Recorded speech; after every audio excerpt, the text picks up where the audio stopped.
Alright, सो आपके पास जो input ports होते हैं फंक्शंस के अंदर, राउटर्स के अंदर, ठीक है, उसके अंदर तीन चीज़ें होती हैं। आपके पास एक होता है लाइन टर्मिनेशन जो फिज़िकल लेयर पे होती है, जो बिट लेवल होती है। फिर सेकंड उसके अंदर आता है लिंक लेयर, जो उसके अंदर प्रोटोकॉल लिंक लेयर प्रोटोकॉल होता है जो रिसीव करता है, ठीक है। So this is link layer Ethernet, ठीक है। तो ये आपके पास चैप्टर 6 में आएगा। एंड फिर तीसरा आता है आपके पास लुकअप फॉरवर्डिंग, ठीक है, क्वेरी, सॉरी क्यूइंग, ठीक है। इसमें आ जाती है आपकी network layer, destination based forwarding और जनरलाइज फॉरवर्डिंग, तो इसको भी हम देखेंगे। नाउ द पॉइंट इज़ कि एक राउटर के अंदर हमें पता है कि सबसे पहले होती है आपके पास एप्लीकेशन लेयर, फिर ट्रांसपोर्ट लेयर, फिर नेटवर्क लेयर, फिर link layer and then physical layer.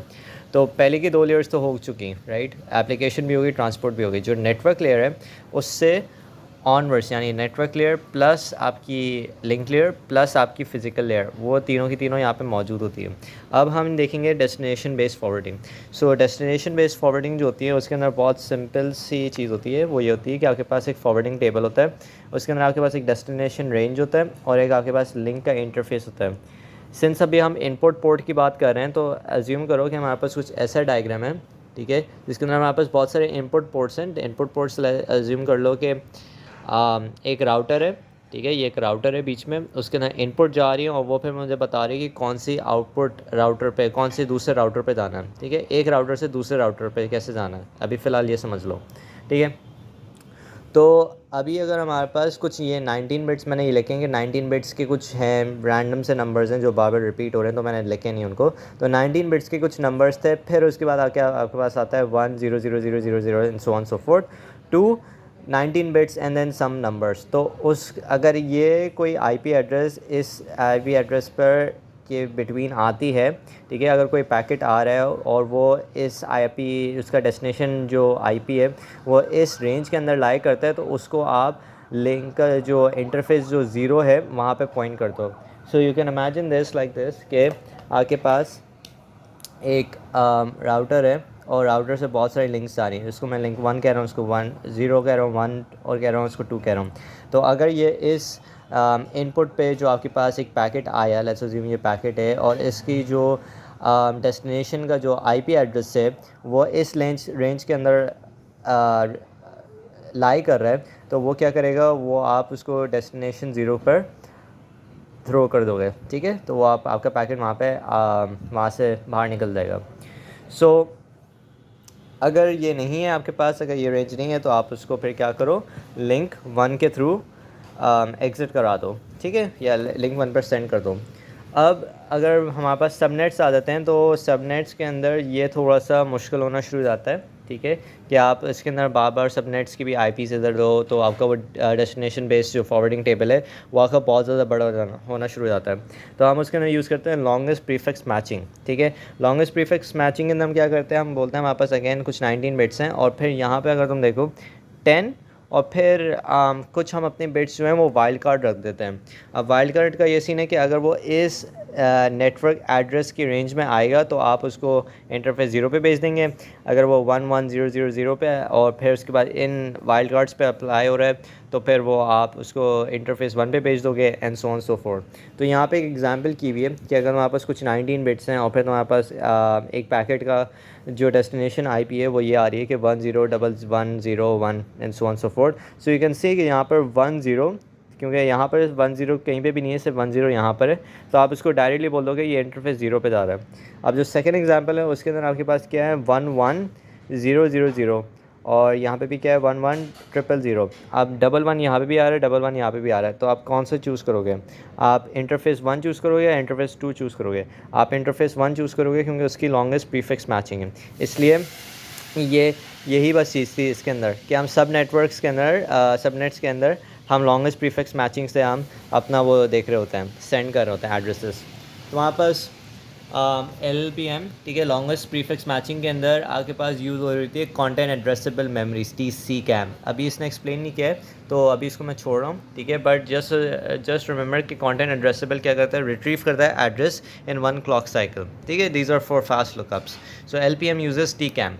Now switching fabrics क्या होती हैं आपके पास? स्विचिंग फैब्रिक्स ये होती हैं कि अगर आपके पास पैकेट आ रहा है इनपुट पोर्ट पर और उसको आपको आउटपुट पोर्ट के अंदर भेजना है, तो बीच में आपके पास एक स्विचिंग स्पीड फैब्रिक आ रही होती है, ठीक है, कि you're transferring the packet from the input link to the output link. ये जो मीडिएशन पार्ट है ये इसके लिए रिस्पॉन्सिबल है कि जो भी पैकेट आ रहे हैं इनपुट लिंक को, उसको आपको फॉरवर्ड करना है आउटपुट लिंक पर। अब which is determined by LPM of course, क्योंकि हम LPM यूज़ कर रहे हैं। ट्रेडिशनल फॉरवर्डिंग टेबल अब हम यूज़ नहीं करेंगे, अब हम सिर्फ LPM यूज़ करेंगे। अच्छा, अब आपके पास जो स्विचिंग रेट है, जो इसके अंदर बीच में जो स्विचिंग रेट है वो होती है आपके पास n टाइम्स r। तो r का रेट ये और n टाइम्स ये, सो n टाइम्स r, तो NR आ जाता है आपके पास, ठीक है। सो इनपुट्स कितने आपके पास इनपुट पोर्ट्स हैं, NR जो रेट है, ठीक है। अब फिर आपके पास आ जाता है कि दो चीज़ें होती हैं आपके पास, non blocking switch packets and blocking switches. Non blocking का मतलब ये है कि आपके पास क्या हुआ कि सारा इनपुट आ रहा है, सारे पैकेट्स आ रहे हैं, वो आते जाएंगे और आप उनको आउटपुट पर बेचते जाएंगे, ठीक है। सो उसमें इतना मसला नहीं होता है। बट ब्लॉकिंग स्विचेस के अंदर क्या होता है कि आपके पास समझो आपका जो क्या कहेंगे, अगर आपका जो स्विचिंग का जो रेट है वो कम है और इसका रेट ज़्यादा है, तो यहाँ पे बॉटलनेक क्रिएट होना शुरू हो जाएगा, ठीक है। क्यों होगा? क्योंकि ये स्लो है और ये फास्ट है, ठीक है। तो बॉटलनेक यहाँ पे क्रिएट होना शुरू हो जाएगा। तो यहाँ पर क्या होगा, आपके जो पैकेट्स हैं वो ब्लॉक होने शुरू हो जाएंगे, ठीक है। तो उनको हम ब्लॉकिंग स्विचेस कहते हैं, ठीक है।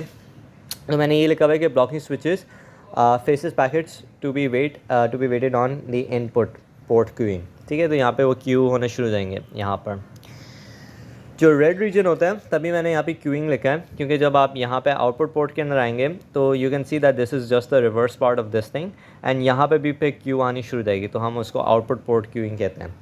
अब आपके पास तीन मेजर स्विचिंग फैब्रिक्स होते हैं या मेथड्स होते हैं। एक होता है बाय मेमोरी, दूसरा होता है बाय बस, तीसरा होता है इंटरकनेक्टेड नेटवर्क्स, ठीक है। This is somewhat related to PDC, parallel computing, जिसके अंदर हमने ये पढ़ा था कि पहले हमारे पास एक बहुत सिंपल आर्किटेक्चर होता है कि आपके पास एक इनपुट है, आपके पास एक इनपुट है, एक मेमोरी है, एक आउटपुट है, ठीक है। अब आपके पास क्या होगा, यहाँ से पहले डेटा मेमोरी पे जाएगा, मेमोरी फिर क्या करेगा, फॉरवर्डिंग टेबल के अंदर देखेगा और फिर आपको उसके रेलेवेंट आउटपुट पोर्ट के अंदर फॉरवर्ड कर देगा, ठीक है। फिर हमारे पास आता है कि भाई ये थोड़ा सा स्लो होता है, तो हम क्या करते हैं, यहाँ पर हम बसेस यूज़ करना शुरू कर देते हैं। और बसेस के अंदर ये थोड़ा सा जो होता है प्रोसेस होता है ज़्यादा जल्दी हो जाता है, क्योंकि आप डायरेक्टली इनपुट जो है वो आउटपुट पर राइट कर रहे होते हैं, बिला वजह कि आप पहले मेमोरी पे राइट करें, फिर मेमोरी से उठाएं और फिर उसके बाद आप उसको आउटपुट पर राइट करें, ठीक है। एंड देन इसको और ज़्यादा स्पीड अप करने के लिए फिर हम इंटरकनेक्टेड नेटवर्क्स यूज़ करते हैं, जिसके अंदर हमारे पास क्रॉस बार आ जाती हैं कि हमारे पास मल्टीपल स्विचेज़ आ जाते हैं, जो हमारा कुछ इस टाइप का था, अगर याद आ रहा है, ठीक है। यूँ ऐसे स्विचेस आ जाते हैं बहुत सारे, ठीक है। और उसको भी ज़्यादा स्पीड अप करने के लिए फिर हमारे पास आ जाते हैं मल्टी स्टेज स्विचेस, जिसके अंदर आपके पास अब सीरियल नहीं, आपके पास सीरियल और पैरेलल दोनों टाइप के स्विचेस आ जाते हैं। और सिस्को पैकेट ट्रेसर जो होता है वो आपके पास यूज़ करता है मल्टी स्टेज प्लेन्स, ठीक है। तो आपके पास बहुत सारी प्लेन्स होती हैं, तो मैंने यहाँ पर बनाया हुआ है कि एक इनपुट ये है, आउटपुट ये है, और यहाँ पर बहुत सारी प्लेन्स हैं। तो the point is just to tell you कि आपके पास ये डिफरेंट स्विचिंग फैब्रिक्स होते हैं। अब वापसी आ जाते हैं टॉपिक पे जो हमारा था इनपुट पोर्ट की क्यूइंग पे। तो हमने ये डिस्कस किया था कि इनपुट पोर्ट की क्यूइंग कब होती है, जब आपकी राउटर्स की जो स्विचिंग फैब्रिक की जो रेट है that is lesser than R. अगर इसका रेट कम है और इसका रेट ज़्यादा है और इसका रेट अगर इसकी स्पीड, ठीक है, कम है और इसकी स्पीड ज़्यादा है, तो यहाँ पे बॉटलनेक क्रिएट होना शुरू हो जाएगा। तो मैंने ये चीज़ यहाँ पे लिखी हुई है कि अगर आपके पास switching fabric is lesser than NR, यहाँ पे आई एम जस्ट अम्प्लाइंग कि आपका जो रेट है, ठीक है, इसका कम है, इसका ज़्यादा है, ठीक है, तो वो वहाँ पर एक बॉटलनेक क्रिएट होना शुरू हो जाएगा। तो इनपुट क्यू जो होती है which is also known as head of line blocking, क्योंकि अगर आपके पास यहाँ पे फर्स्ट लाइन ब्लॉक होगी तो सारी चीज़ें ब्लॉक हो जाएंगी, ठीक है। सो जस्ट रिमेंबर कि इनपुट पोर्ट क्यूइंग को हम हेड ऑफ लाइन ब्लॉकिंग भी कहते हैं, ठीक है। एंड इसका एक और पॉइंट ये होता है कि कभी कभार क्या होता है कि आपके पास बहुत सारा डेटा जो है ना, लेट्स अज्यूम कि यहाँ से भी डेटा आ रहा है, यहाँ से भी डेटा आ रहा है, और सबके सब पहले वाले ही आउटपुट पोर्ट पे जा रहे हैं, ठीक है। तो वहाँ पे ब्लॉक होना शुरू हो जाते हैं यहाँ पर, तो उसको हेड ऑफ लाइन ब्लॉकिंग कहते हैं। Sorry my bad. Head of line blocking जो होती है वो ये होती है कि आपके पास अगर सारा का सारा एक डेटा जो है इनपुट पोर्ट से एक स्पेसिफिक आउटपुट पोर्ट पे जा रहा है तो वहाँ पे ब्लॉकेज आनी शुरू हो जाती है, ठीक है। तो उसको हम हेड ऑफ लाइन ब्लॉकिंग कहते हैं। फिर हम आ जाते हैं आउटपुट पोर्ट क्यूइंग पे। आउटपुट पोर्ट क्यूइंग के अंदर क्या होता है, अगेन मैंने बस ये बताया हुआ है कि यहाँ से डेटा आया है, हाई स्विचिंग स्पीड फैब्रिक से हमारे पास डेटा आया, ठीक है। जो क्या आ रहा था, वहाँ से एनआर का डेटा आ रहा था, ये आया आउटपुट पोर्ट पे। अब ब्लॉकिंग यहाँ पे कैसे होगी कि अगर इसका जो रेट है वो ज़्यादा है और इसका रेट कम है, ठीक है, तो साफ सी बात है अगर इसकी स्पीड ज़्यादा है और इसकी स्पीड कम है तो यहाँ बीच में क्यू बननी शुरू हो जाएगी और आपके बफर्स जो होंगे वो फिल होने शुरू हो जाएंगे। तो आपको यहाँ पे कोई ड्रॉप पॉलिसी यूज़ करनी होगी। तो ड्रॉप पॉलिसी आपके पास डिफरेंट टाइप्स की होती हैं, ठीक है। एक ड्रॉप पॉलिसी होती है आपके पास टेल ड्रॉप की, जो एंड में आया उसको ड्रॉप कर दो। प्रायोरिटी होती है जिसके अंदर आप या रिमूव करते हैं बेस्ड ऑन प्रायोरिटी। तो प्रायोरिटी के अंदर डिफरेंट चीज़ें आ जाती हैं आपके पास कि आप कौन सा स्केजुलिंग यूज़ कर रहे हैं, first come first serve use कर रहे हैं, FCFS यूज़ कर रहे हैं, राउंड रॉबिन यूज़ कर रहे हैं, वेटेड क्यूइंग यूज़ कर रहे हैं। वेटेड क्यूइंग जो होती है आपके पास वो राउंड रॉबिन का एक मॉडिफाइड वर्जन होता है और वो मॉडिफाइड वर्जन ये होता है कि आपके पास बहुत सारा डेटा आ रहा है, ठीक है। आपके पास क्लास 1 का है, क्लास 2 का है, क्लास 3 का है। बस राउंड रॉबिन का सिंपल सा कॉन्सेप्ट ये था कि वो हर 2 सेकंड बाद या कोई एक रेट के बाद वो स्विच हो रहा होता है। लेकिन वेटेड क्यूइंग के अंदर हम क्या बोलते हैं कि भाई हमारे पास डेटा आ रहा है तीनों क्लासेस का, क्लास 1, क्लास 2, क्लास 3 का। अभी हम सबसे पहले क्लास 1 को देंगे डेटा, फिर क्लास 2 को देंगे डेटा, फिर क्लास 3 को देंगे। हर 2 सेकंड बाद क्लास 1, क्लास 2, क्लास 3 और ये साइकिल चलता है। तो हम इसको वेटेड क्यूइंग कहते हैं। इसके अंदर हम एक गारंटीड वो कह देते हैं बैंडविड्थ के सबको मिल रही है which is like about 2 seconds जो आपका गैप था। So that was all with the priority queues, ठीक है। नाउ प्रायोरिटीज़ पे एक और बात ये कर देता हूँ कि प्रायोरिटी के अंदर आपके पास प्रायोरिटी हम डिसाइड कैसे कर रहे होते हैं कि पैकेट बहुत इंपॉर्टेंट है। तो हमारी जो ISPs होती हैं वो पहले से ही बता देती हैं कि शायद हमारी ईमेल जो है वो ज़्यादा इंपॉर्टेंट है as compare to voice notes and everything. ऐसा पूरा हमारे पास एक इंफॉर्मेशन लेड आउट है। तो अब हम कंप्यूटर को कैसे बताएंगे भाई हमारी ईमेल ज़्यादा इंपॉर्टेंट है और हमारी वॉइस लाइन्स इतनी इंपॉर्टेंट नहीं है, वॉइस नोट्स हमारे इतने इंपॉर्टेंट नहीं है। तो हम उसको डिटरमाइन करते हैं पोर्ट नंबर से, ठीक है। एक ये चीज़ और दूसरी चीज़ ये होती है कि कंपनीज़ भी जो होती हैं वो आपके क्या करती हैं, पे करती हैं। फॉर एग्जांपल नेटफ्लिक्स ये बोल रही है कि भाई अगर मेरी वेबसाइट पे कोई बंदा आ रहा है तो मेरे लिए कंजेशन कम हो, ठीक है, वो ISP को पे करेगा कि भाई मेरे नेटवर्क की जो तुम भी पाथ बना रहे हो, ठीक है, उसको कम से कम लोड रखो, ठीक है।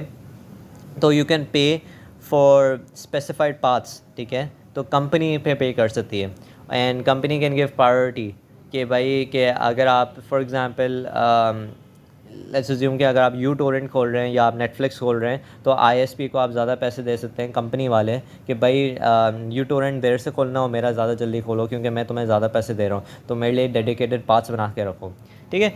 सो दैट वाज ऑल। ये बफर मैनेजमेंट होती है टेक्निकली कि अगर बफर फुल हो जाता है तो आप उसको ड्रॉप पॉलिसी कैसे लगा रहे होते हैं। अब ड्रॉप पॉलिसी आती क्यों है, वेल हमें ये बताए कि जब ज़्यादा कंजेशन होगी या आपके पास बहुत ज़्यादा क्यूइंग होगी तो उसकी वजह से आपके पास ये आपको ड्रॉप करने पड़ते हैं अपने पैकेट्स, ठीक है। तो कंजेशन होगी या आपके पास लैक ऑफ बफर स्पेस है। तो वन कुड आर्ग्यू कि भाई अगर मेरे पास बफर स्पेस अगर मैं बहुत ज़्यादा बढ़ा देता हूँ तो that would solve my issue. Well it doesn't solve your issue because अगर हमारे पास ज़्यादा बड़ा बफर होगा तो उससे ज़्यादा बड़े डिलेज आएंगे और हमारे पास ज़्यादा लार्ज RTTs होंगी। तो लार्ज डिलेज का मतलब ये है कि हमें अपने बफर्स, अगर तुम्हें चैप्टर 2 या 3 याद है तो उसके अंदर हमने ये बात की थी कि हमारे जो बफर्स होने चाहिए they should be nearly full but not full, ठीक है। तो उसको हम काउंटर कर सकते हैं अपने लार्ज डिलेज को।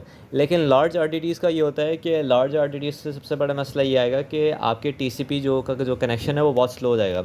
अगर TCP का कनेक्शन बहुत स्लो होगा तो आप कंजेशन बहुत देर से डिटेक्ट कर पाएंगे। So that's also a very big issue. तो हम डिटरमाइन कैसे करें कि हमारे पास बफरिंग कितनी होनी चाहिए।